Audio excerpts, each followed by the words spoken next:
আমাৰ বটালিমাৰী আঞ্চলিক ঈদগাহ ময়দান আৰু ঈদগাহ ময়দানত আজি দিনৰ 9:30 বজাত ঈদ উল ফিতৰ নামাজ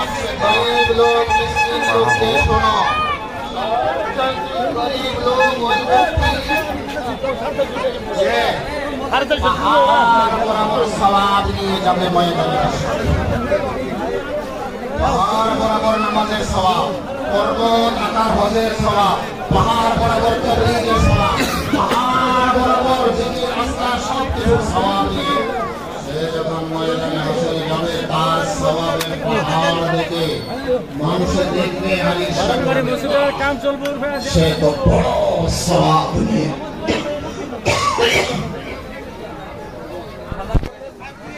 সে বড় সওয়াব নিয়ে এসেছে। সে বড় সওয়াব নিয়ে এসেছে।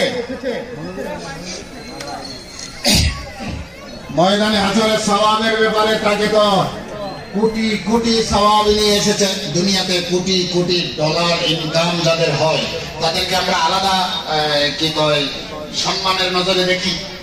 ময়দানে হাসরেও তাদেরকে সম্মানের নজরে দেখা হবে।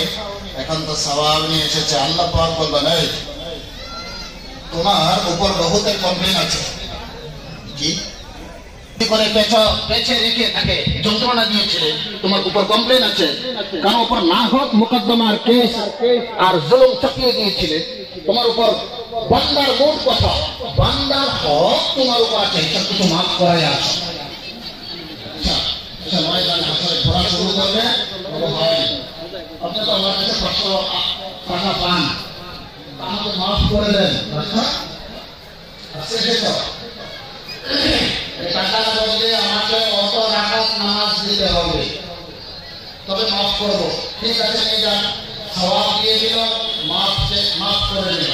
আরেকজনের কাছে যাবে, আপনাকে তো আমি বহুত কষ্ট দিয়েছিলাম দুনিয়াতে, আপনি আমাকে মাফ করে দেন। আচ্ছা তুমি কষ্ট দিয়েছিলে, আমি সবর করেছিলাম, আজকে ইনসাফের পাল্লা দাও, অমুক পাহাড় তোমার সওয়াবের সম্পূর্ণ দিতে হবে, আমি তোমাকে মাফ করবো না, নাহলে তোমাকে মাফ করবো না। জুলুম হতে বাঁচি, জুলুম কাকে বলে? তোমার উপর বহুতের কমপ্লেন আছে, কি করে পেছে রেখে তাকে যন্ত্রণা দিয়েছিলে, তোমার উপর কমপ্লেন আছে, কারণ উপর না হক মুকদ্দমার কেস আর জুলুম চাপিয়ে দিয়েছিলে, তোমার উপর বান্দার মোট কথা, বান্দার হক তোমার উপর আছে, এটা কিছু মাফ করাই আছে। আচ্ছা ময়দানে হাসরে পড়া শুরু করবে,